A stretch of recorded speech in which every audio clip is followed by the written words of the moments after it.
여러분 60세 넘어서도 품격 있는 노후를 꿈꾸시죠? 그런데 뉴스나 유튜브 보면 이렇게 말합니다.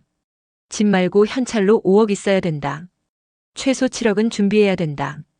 이런 얘기 많이 들으셨을 겁니다. 그런데요, 다 거짓말입니다. 그렇게 정확한 기준은 없습니다.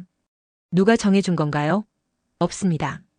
그냥 아무 근거 없는 개인의 이야기일 뿐입니다. 그래서 오늘 저는 정말 실질적인 얘기를 드리겠습니다. 돈보다 훨씬 중요한 것이 뭔지 아세요? 50년 전 1974년에 이스터린이라는 경제학자가 발표한 유명한 연구가 있습니다. 경제가 성장하면 인간의 행복도 따라 올라가는가? 이 질문에 대한 결론이 무엇이었을까요? 바로 행복은 경제 성장과 비례하지 않는다는 겁니다. 즉, 나라가 발전한다고 내 개인의 삶이 저절로 좋아지는 게 아니라는 뜻입니다. 우리 세대는 더 뼈아프게 이걸 느끼고 있습니다. 여러분 기억하시죠? 어릴 적 100달러도 안 되던 대한민국. 그런데 지금은 1인당 국민소득 3만 5천 달러가 넘는 나라. 우리는 이 기적 같은 변화를 만들어낸 세대입니다. 열심히 일했고 가족을 위해 희생했으며 부모님께 받은 사랑처럼 우리 자식들에게도 올인했습니다. 그런데요, 정작 내 노후 준비는 소홀히 했습니다. 나라가 이렇게 잘 살게 되면 나도 좀 편안해지겠지. 이런 기대를 했지만 현실은 그렇지 않았습니다. 지금 한국의 노령층 빈곤율이 전 세계 선진국 중 가장 높습니다. 왜일까요? 내 노후를 국가에 맡겼기 때문입니다. 내 삶의 준비를 가족에게 의존했기 때문입니다. 이제는 바뀌어야 합니다. 어떤 허황된 금액을 목표로 삼지 마세요. 5억, 7억 같은 수치는 중요하지 않습니다. 더 중요한 건 내 상황에 맞는 현실적인 준비입니다. 작은 소득이라도 꾸준히 들어오는 구조 만들기, 소비를 통제하고 불필요한 허용 줄이기, 건강을 최우선으로 관리하기, 쓸데없는 불안감 대신 실질적인 계획 세우기. 여러분도 이런 생각 해보셨을 겁니다. 돈을 많이 벌면 더 행복할까? 그런데요, 실제로 살아보니 그렇지 않다는 걸 우리는 이미 잘 압니다. 기본적인 의식주, 즉 먹고 자고 입는 것이 해결되는 수준까진 분명히 돈이 필요합니다. 하지만 그 이유는 꼭 돈의 많고 적음으로 행복이 결정되지 않습니다. 50년 전, 그러니까 1974년에 미국 펜실베이니아 대학의 이스터린 교수도 똑같은 연구 결과를 내놨습니다. 경제가 성장해도 사람의 행복은 일정 수준을 넘어서면 더 이상 커지지 않는다. 이걸 이스터린의 역설이라고 하죠. 그런데 지금 한국 사회를 보면 어떻습니까? 신문에서는 이렇게 말합니다. 60 넘어서 노후를 품격 있게 살려면 현금 5억은 있어야 한다. 7억은 있어야 안전하다. 이런 이야기 믿으시면 안 됩니다.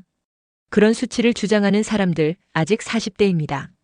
한 번도 60 넘어본 적 없는 사람들이 하는 이야기입니다. 진짜 중요한 건 뭘까요? 여러분, 60 넘으면 남들 기준 버리세요. 나는 지금 내가 모아놓은 돈에 맞춰서 내 삶을 조절하면 됩니다. 만약 5억이 있다면 5억에 맞는 생활을, 1억이 있다면 1억에 맞는 삶을 계획하시면 됩니다. 그걸 두고 더 벌어야지, 안 되면 카페라도 차릴까? 이런 생각은 위험합니다. 괜히 창업해서 쌓아놓은 돈마저 다 까먹는 경우 너무 많습니다. 그리고 더 큰 문제는요, 자식 보험 착각입니다. 우리가 젊을 땐 부모 세대가 자식 6, 7씩 낳고 키웠습니다. 그 시절엔 자식이 부모 노후의 보험이었죠. 그런데 지금은요? 평균 출산율 0.7명. 자식 하나 혹은 없는 경우가 더 많습니다. 기대 수명은 90세 가까이 늘어났습니다. 그런 상황에서 나는 자식한테 기대면 돼. 이 생각이 얼마나 위험한지 아시겠죠? 자녀에게 부담 주지 않는 노후 준비 어떻게 해야 할까요? 저는 이렇게 생각합니다. 부모가 자녀 뒷바라지 하다 보면 결국 자기 자신을 챙기지 못하고 늦게 가서야 생활이 빠듯해지는 경우가 많습니다. 그러다 보면 어느 순간 자녀에게 한 달에 얼마만큼 생활비 좀 보태줄래? 하고 묻게 되는데 그런 부탁을 반가워할 자식은 없을 겁니다. 그래서 저는 미리 말씀드립니다. 나는 반은 너희를 위해 쓰지만 나머지 반은 늙어서 너희들한테 손 안 벌리려고 내 노후 준비를 할 거다. 이렇게 가족끼리 미리 약속을 정해두는 게 가장 건강한 관계 아닐까요? 또 하나 중요한 게 있습니다. 경제학의 관점에서도 이 문제를 깊이 생각해 볼 수 있습니다.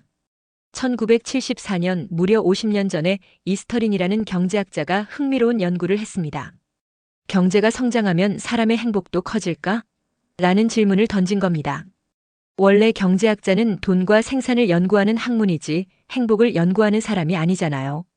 그런데 이스터링 교수는 경제가 발전한다고 모두가 행복해지는 건 아니라는 결론을 내렸습니다. 기본적인 욕구, 즉 먹고 사는 문제가 해결될 때까지는 돈이 중요합니다. 하지만 그 이후부터는 돈만으로 행복을 채울 수 없습니다. 그러면 어디서 삶의 보람을 찾아야 할까요? 저는 진짜 행복의 기준을 이렇게 정리해봤습니다. 행복이란 결국 내가 원하는 걸 얼마나 이루었느냐에 달려 있습니다. 예를 들어 이번에 우리 손주가 대학에 합격하길 바란다. 내 집을 장만하고 싶다. 남편의 건강이 좋아지길 바란다. 이런 바람들이 있겠죠. 이 중에서 10가지 바람 중 7가지를 이루었다면 그 사람의 행복지수는 70인 겁니다. 하지만 이 행복지수는 남이 평가할 수 있는 게 아닙니다. 통계청이나 뉴스에서는 행복지수를 말하지만 사실 내가 느끼는 만족도가 진짜 행복인 거죠. 나라 경제와 내 경제는 다르다는 겁니다. 뉴스에서 한국 경제 성장률이 2%라느니 물가가 오르느니 해도 정작 중요한 건 내 사업, 내 살림살이입니다. IMF 외환위기 때도 다 힘들었지만 그 와중에 여유 있는 사람도 분명히 있었죠. 지금도 마찬가지입니다. 거리를 걷다 보면 임대문에 붙은 가게들이 많아졌습니다. 그만큼 서민과 중산층이 어려움을 겪고 있다는 신호입니다. 이런 때일수록 남 탓보다 내 삶을 먼저 챙기는 자세가 필요합니다. 결론적으로 말씀드립니다. 늙어서 자식에게 손 안 벌리려면 지금부터라도 내 노후를 차근차근 준비해야 합니다. 돈만 쫓는 게 아니라 진짜 행복을 느낄 수 있는 준비 말입니다. 결국 건강, 관계, 경제 3가지를 함께 챙기는 게 노후 준비의 핵심입니다. 많은 분들이 요즘 경기가 어렵다고들 하시죠. 그런데 조금만 주변을 둘러보면 고급 식당에 가보세요. 손님이 줄었다는 느낌은 별로 없습니다. 결국 우리가 뉴스에서 듣는 경제 전체 이야기와 내 생활, 내 사업의 상황은 별개라는 겁니다. 그래서 꼭 강조하고 싶습니다. 지금 내 사업, 내 가게, 내가 하는 일이 어떤지 냉정하게 들여다보세요. 경제가 어렵다 해도 모든 사람이 똑같이 힘든 건 아닙니다. IMF 때보다 요즘이 더 힘든 것 같다는 분들도 계시지만 어떤 분들은 그 시절보다 지금이 훨씬 낫다고도 하거든요. 예를 들어볼게요. 오늘 비가 오잖아요. 비 오는 날 구두 닦는 분들은 손님이 줄어 어려움을 겪겠지만 우산 파는 사람은 오히려 괜찮습니다. 결국 처지에 따라 상황이 다 다르다는 이야기입니다. 나라 경제가 어렵다는 건 공무원들이 신경 쓸 일이고 우리는 내 삶을 먼저 돌봐야 합니다. 특히 지금 진짜 어려운 곳이 어디인지 어떻게 도와야 하는지를 사회가 함께 고민해야겠죠. 또 한 가지 집 문제도 짚어봐야 합니다. 과거에는 집값이 크게 오르다 보니 열심히 번 돈 대부분을 집에 투자하는 게 당연했죠. 전세 살다가 이사 걱정, 보증금 인상 부담에 시달리느니 아예 내 집을 마련해야 한다는 분위기가 컸습니다. 그런데 지금 70대 이상 시니어분들이 처한 현실을 보면 집은 한 채 있는데 생활비가 없는 경우가 많습니다. 집이 밥을 해주는 것도 아니고 생활비를 만들어주는 것도 아니죠. 그래서 1998년에 등장한 제도가 바로 영목이지론입니다. 간단히 말하면 집을 담보로 맡기고 매달 생활비를 받는 겁니다. 내가 살던 집에서 그대로 살면서 생활비를 보태다가 돌아가신 후 그 집은 주택금융공사가 가져가는 방식입니다. 물론 이건 일정 규모 이하의 집에만 해당됩니다. 결론적으로 지금은 집 한 채만 가지고 노후 준비가 끝났다는 생각은 위험합니다. 생활비 걱정 없는 노후를 위해 다양한 준비가 필요하다는 걸 꼭 기억해 주세요. 이어서 소득 격차와 빈부 격차에 대해서도 생각해 볼 필요가 있습니다. 소득 격차는 쉽게 말해 매달 버는 돈의 차이입니다. 어떤 분은 월 200만 원, 어떤 분은 300만 원, 어떤 분은 400만 원 받는 식이죠. 반면 빈부 격차는 오랜 기간 축적된 재산의 차이를 말합니다. 같은 학교를 나와도 같은 월급을 받아도 누군가는 전세로 만족하고 누군가는 조금 무리를 해서라도 내 집을 마련합니다. 5년, 10년이 지나면 자산 격차가 크게 벌어집니다. 이게 빈부 격차의 본질입니다. 또 하나 흔히 부인 뭐 하세요? 하면 집에서 살림해요라고들 하시는데 사실 살림이란 표현이 단순한 게 아닙니다. 특히 예전에는 남편이 소득을 벌어오는 구조가 대부분이었죠. 하지만 지금은 여성도 함께 소득을 만들고 가정 경제를 꾸려가는 시대입니다. 그래서 지금의 시니어 세대가 더더욱 자신의 경제와 자산 관리를 주체적으로 고민해야 할 때입니다. 노후를 안정적으로 보내기 위해선 단순히 집 한 채로 만족하는 게 아니라 소득과 자산을 균형 있게 관리하는 노력이 필요합니다. 많은 분들이 집안 살림이라는 말을 가볍게 생각하시는데 사실 그 의미가 깊습니다. 살림이라는 건 살리다의 명사형입니다. 반대로 살리지 않으면 죽이는 거죠. 결국 집안의 살림, 즉 가족의 삶을 살리고 죽이는 일은 누가 합니까? 바로 주부가 하는 겁니다. 지금은 맞벌이 부부도 많고 여성도 경제활동을 많이 하지만 여전히 가정 내에서 재산을 불리는 실질적인 역할은 여성이 맡는 경우가 많습니다.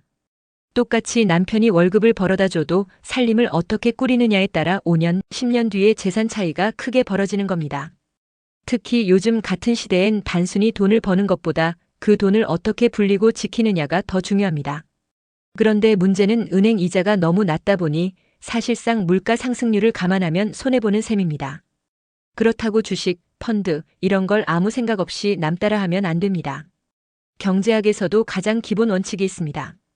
바로 하이 리스크, 하이 리턴입니다. 위험을 감수하면 많이 벌 수도 있지만 잘못하면 원금까지 까먹는 게 현실입니다. 은행에 넣어두면 이자는 낮지만 안전성은 100%에 가깝습니다. 반면 펀드나 주식을 하면 수익을 노릴 순 있지만 잘못하면 큰 손해도 볼 수 있습니다. 실제로 뉴스에서 혹했다가 원금도 날리는 사례 많이 보셨을 겁니다. 그래서 저는 시니어분들에게 꼭 말씀드립니다. 내 소중한 돈, 특히 노후 자금은 아무 말이나 믿고 투자하면 안 됩니다. 정말 신중해야 합니다. 또 한 가지 사람들이 흔히 오해하는 게 있습니다. 저 사람은 경제학 박사고 통계청장까지 했으니 돈도 잘 불리겠지? 이런 생각을 하시는데 실제로 그렇지 않습니다. 경제학자 중에 부자는 많지 않습니다. 학문적으로 원리를 아는 것과 실질적으로 돈을 불리는 건 완전히 다릅니다. 그래서 다시 한번 강조합니다. 누가 어디서 돈 벌었다더라 이런 말에 휩쓸리지 마세요. 특히 은퇴 후 소중한 노후 자금은 내 건강만큼이나 신중하게 지켜야 합니다. 결국 중요한 건 소득을 벌어들이는 일도 필요하지만 그에 못지않게 내 돈을 어떻게 안전하고 현명하게 불려가느냐입니다. 전문가 의견을 듣되 마지막 판단은 꼭 본인이 신중하게 하시길 바랍니다.